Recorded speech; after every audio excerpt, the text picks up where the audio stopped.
Chaim to everybody. Good evening. Today, Yud Zayin Sivan, my father's yahrzeit, is a day that the Rebbe called Tov Sivan. In Tovshin Lamed Ches, the Rebbe had a very special gift when a group of people, Balabatim from London, flew over to New York to present the Rebbe with a very large check, a check for £1 million.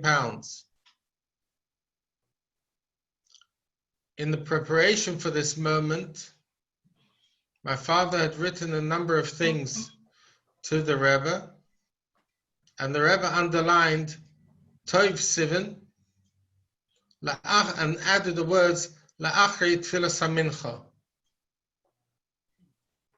6 years ago, that Tov Sivan La'achri Tfilas HaMincha was the day that my father went back to the big Fabreinian. From his hospital bed in the Royal Free Hospital, he went to rejoin the Rebbe at the Fabreinian. Tov Sivan. And I've been musing about this day, why the Rebbe looked at this as a special day to call it Tov Sivan, and I have a suggestion. But before that, I want to begin with today's Hayom Yom, and the Rebbe writes. I'll say it first in the Pnim and then the English translation. Nit hanoah haben von Olam hazeh im vollen Sinn, hu rak hachono tova la'avoda. Inyan ha'avoda hu lasis hagashmi kli le'elokus. In English, refraining from deriving pleasure in the fullest sense from this world is only a preparation for avoda. Avoda itself is transferring the physical into a vehicle for godliness. The aim is to put us here into this world, not to live like angels. Angels don't have any challenges. The aim is to put us here into this world, to live as human beings, to engage with Olam Hazeh in the fullest sense, and to prepare that Olam Hazeh to become a Machon, an established place, L'Shivtecha Hashem, a dwelling place for Hashem. What does it show on your screen? If you have a look at the calendar and you count 17 days from the great day of Vayichan Sham Yisrael, Neged Ahor, when all of Klal Yisrael was in absolute harmony and stood encamped at the foot Your of video Har is Sinai, I can hear you will come, 17 days will bring you Tov Sivan. FaceTime mode. If you stand at Tov Sivan and you start counting 17 days, The microphone is you will on. arrive at Gimel Tammuz. Your video stopped. So the Tov Sivan is a preparation for Gimel Tammuz. And the question begs to be asked, considering that the Hayom Yom has said to us that we have to engage with world, what is our Hachono to Gimel Tammuz? Now I want to draw ourselves back to the last Yud Aleph Nisan that we saw the Rebbe active in this world. Yud Aleph Nisan Tovshin Nun Aleph.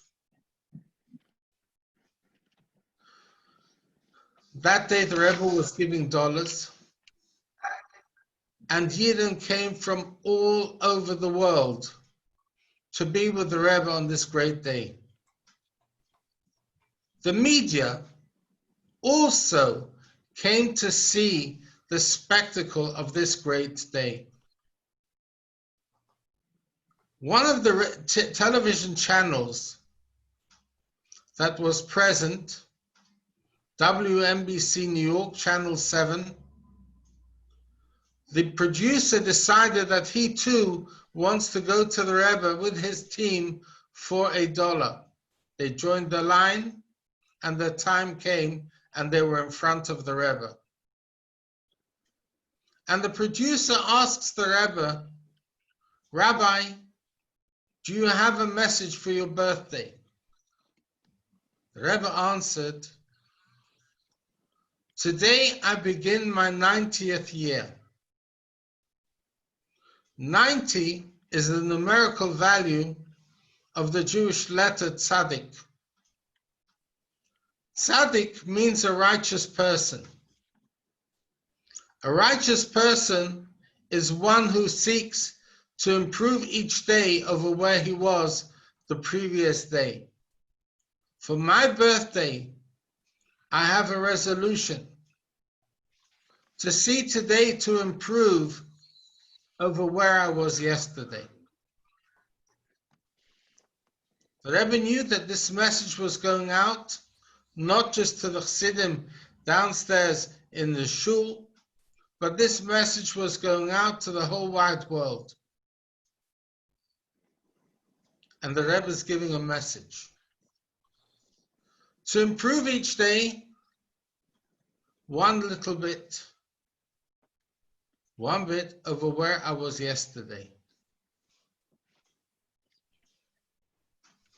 Another set of days in the Jewish calendar, if you start on Gimel Tammuz and you start counting,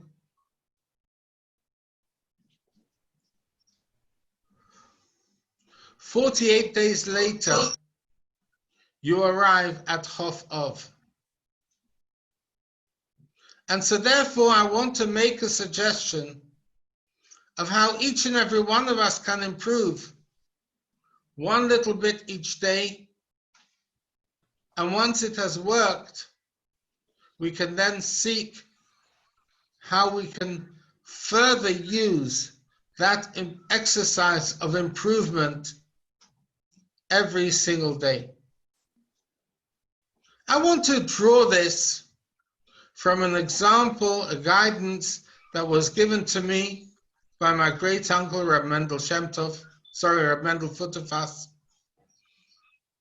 when I was learning in Eretz Yisrael, and I would get permission for some Shabbosos to come to Kfar Chabad, and I would stay in his home. Friday night for Seder Chassidus, Shabbos morning for Seder Chassidus, I would sit in the Zal in Kfar Chabad, just a few feet away from my great uncle Mendel's table. He was the mashpia in Kfar Chabad. One Shabbos morning, he calls me over to his desk and he says, Levi, how much Tanya do you know by heart? Now, we did have a very special privilege. At the time that we were in the Mechina, there was a Yid who took a very keen interest in the Bochum learning in the Mechina. We miss him. His name is Reb Moshe Katzenellenbogen. And he would drive us to learn Tanya by heart and to know it with all the chulus, v'chulus, goimers, v'goimers, absolute precision. And Baruch Hashem, as a result of that encouragement, I had quite a number of prokim of Tanya that I knew by heart. So I answered my uncle how many prokim I knew. So he says to me, and since London, how much have you learned? I said, no, I haven't learned anymore. He said to me, tell me, how many lines are there on the page of Tanya? Didn't come I told him 27. Yeah. He says to me, tell me, how difficult would it be for you to learn 3 lines of Tanya by heart. I said it would take me about 20 minutes, half an hour. So this is good. You're going to be back in Kfar Chabad in 2 weeks' time. You'll come with another page of Tanya by heart. I accepted. But then I said to him, Vetter, uncle, what's pushing you? What's driving you to make me learn more Tanya by heart? So my uncle is telling me, when they were living in Moscow, they lived in a village outside Moscow called Malachovka. And one night in the winter, they heard fighting outside the house. He went to investigate and he sees that the gypsies who lived in the woods were beating a Jew. He runs into the crowd of the gypsies, grabs one gypsy by the hair, pulls him down, grabs another one, pulls him down. Suddenly the Jew is free. The Jew runs off, and now they want to have a go at him. So he dived into the snow because he can't wrestle in the snow. One gypsy wasn't letting go. He dived into the hole which he had made by diving into the snow, and he's groping around in the dark. He's looking for the Vetter Mendel's neck. And my uncle is lying there in the snow. He feels the heavy breath of mashka of the gypsy on top of him. He knows that he's looking for his neck. And as the man's hand passed his mouth, he opened his mouth, slammed it down, and bit off the gypsy's finger. And with that, he was saved. But now he's lying in the snow and he's bleeding. He showed me he had a cut under his chin. If he's bleeding, then he's shechted. If he's shechted, then he's dead. If he's dead, he's got to go to Gan Eden. And suddenly he had a big question. With what will I come to Gan Eden? And that was when he decided that he was going to devote himself to learning Tanya Baal Peh, Maimarim Baal Peh, that he should have something with him. So following this idea that he implanted in me, 3 lines of Tanya a day, I want to make a suggestion. And the suggestion is that we should each day from now on, for the next 48 days, we should take one tefillah, Ashrei. And the first day, think the translation of the words, Ashrei Yoshvei Veisecha. Happy are those that dwell in your home. Just think what the meaning of those 3 words is. The following day, in addition to the 3 times we said yesterday, Ashrei, thinking what those 3 words mean, the next half of the pasuk, Oid Yahalalucha Selah, they will continue to praise you forever, and so on. The Ashrei that we have in our Siddur has 24 psukim.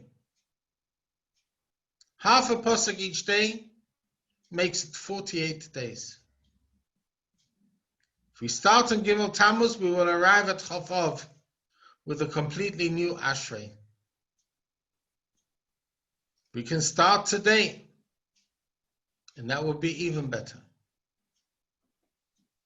And just to finish with another story about the Rebbe and improvement every day. In one of the Midwest towns, many years ago, a shliach arrived. The shliach was a humble person, not an aggressive person. In that town, there were 3 Orthodox shuls. The large one had 2,000 seats. The shliach opened the Chabad house. One day the Rav of the large shul decided he wants to go see the Rav of the Shliach, the Rav of the Chabad house. And he makes an appointment to see him. And he came an hour earlier than the appointment, went into the Beis HaMedrash of the Chabad house to take a sefer to learn. He goes over to the bookcase and he sees Sfarim that he has not ever seen before. They're on the Sfarim of the Torah, on the Chumashim. He takes out a sefer on the Chumash that they were learning that time, opens up to the Sedra and starts reading. And suddenly he's entranced. He's captivated. He had never seen such learning. 2 hours later, he looks up and he sees the Shliach is standing in front of him. The Shliach had been standing there for a whole hour whilst he was busy learning the Rebbe's Sikha. This Rav asked the Shliach, what is this? The Shliach says, this is the Rebbe's Torah. The Rav would come back every single week to learn a Sikha. After a year, the Rav wrote a letter to the Rebbe. In the letter he writes that as a Bocher he didn't have privilege to learn in Lubavitch. He didn't ever have privilege to come to one of the Rebbe's Farbrengens. Never mind to go into Yechidus with the Rebbe. But he's been learning Likutei Sichos for a year. He wants to be connected with the Rebbe. How would that be possible? And the Rebbe answered him, someone who's connected to me is someone who each day seeks to improve one bit over where he was the day before. So the lesson that the Rebbe himself tells the Channel 7 NBC television crew, a tzaddik seeks each day to be better, one bit over where he was yesterday. And for my birthday, I make a resolution today to improve over where I was yesterday. That very statement is the passport that the Rebbe is giving over, how we can be connected with the Rebbe. L'chaim, may we all be well connected with the Rebbe. May we continue to improve and to improve. And may the Rebbe say to the Rebbeinu Shalom, Re'u gidulim shegidalti, see the plants that I have grown. See the majestic trees that I have grown. And together we will go out of Golus, together with the Rebbe and Mashiach Tzidkenu, speedily in our days. I now yield to my cousin, Rabbi Mendel Azimov,